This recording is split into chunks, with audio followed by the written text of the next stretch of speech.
cook with confidence, you need quality cookware. You don't have to spend a ton of money because choosing well is the key.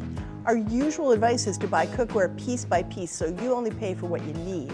But people have never stopped asking us about cookware sets, for themselves or as gifts. Now, since the last time we tested cookware sets, we've seen some interesting developments, so we decided to take another look. We bought 8 sets, priced from about $160 to $560, including the winning and Best Buy sets from our last testing. So you're probably asking, what is wrong with buying a cookware set? Now here's the thing. Cookware sets have a lot of particular problems. Manufacturers constantly change up the contents, so they're not consistent, even from store to store. They plump up the total number of pieces to make the set seem more valuable, but they do it with oddball additions like colanders or so-called chef's pans in unusual shapes. Lids count as pieces too, not just the pans. Now worse, manufacturers cut costs by shrinking the pans. And as a result, it's rare to find what we regard as full-size cookware in a set, like a 12-inch skillet, a 4-quart saucepan, 8 to 12-quart stock pot. You get itty-bitty pots and pans. Now pans that are too small or crowded tend to boil over. They give you rubbery steamed food instead of a flavorful sear. And they make recipes take longer because you have to cook food in multiple batches.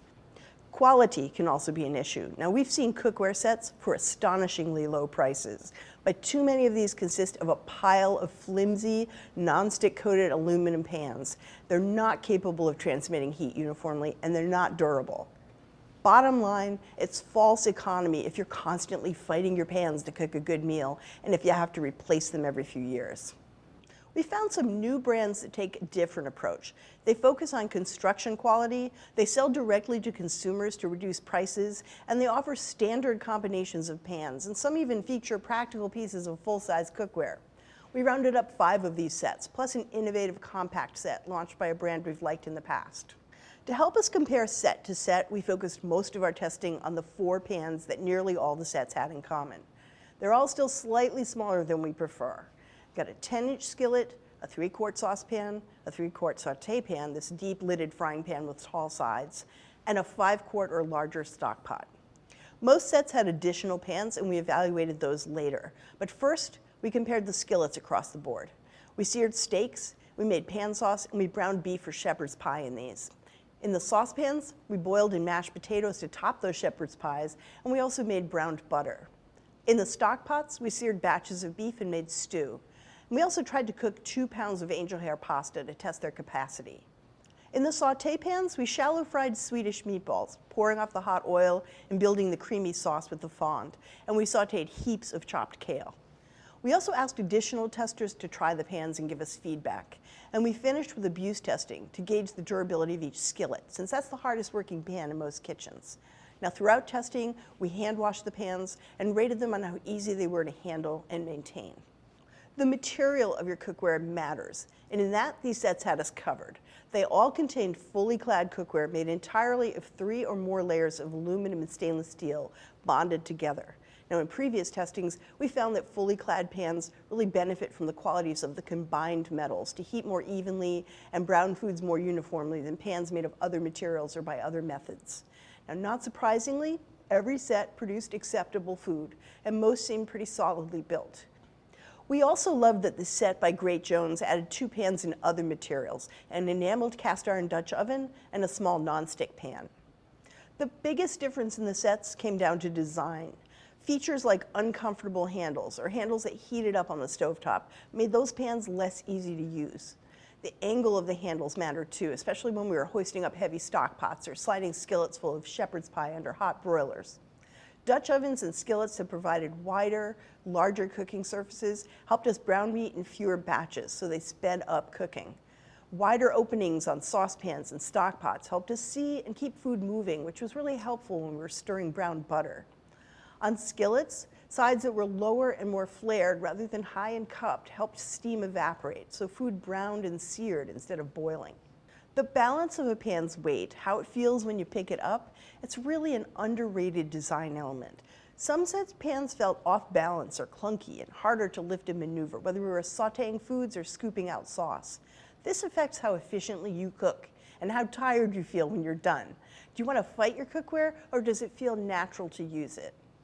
And the selection of pans really does matter. With each set, we asked ourselves, does this give me all the pans I need? One of the attractions of a cookware set is the notion that someone wiser has pre-assembled the most functional combinations of pieces for you. I'm sorry, but that is not always the case. An example, 2 of the sets in our lineup had no stockpot or Dutch oven. Their largest vessels topped out at 3 quarts, which was not big enough to cook 2 pounds of angel hair pasta or to make our beef stew. These sets lost points for lacking pans we deemed essential for a foundational package of cookware. Now, one of these sets included a santoku knife instead. We'd rather have additional cookware in our sets. Now, it was interesting that all the sets contained sauté pans. We don't actually find those essential, and we typically reach for a 12-inch skillet or a 7-quart Dutch oven instead. Even if some sets had a particular piece that we thought necessary, too often they were small or oddly shaped. One of the 10-inch skillets tapered down to just 7 inches of available cooking surface, which was barely enough room for a single steak.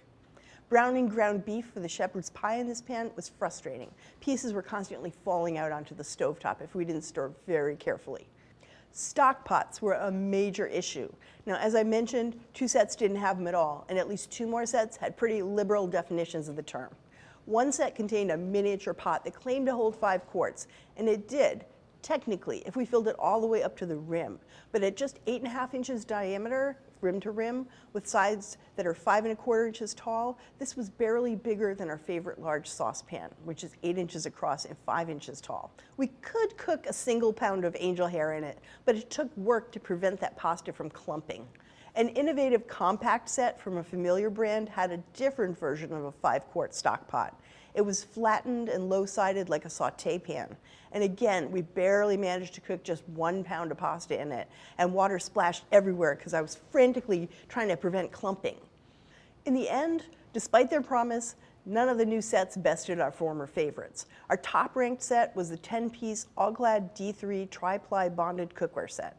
Now, this fully clad cookware is really hard to beat with its clean Goldilocks design of sturdiness without heaviness, outstanding cooking performance, and remarkable durability.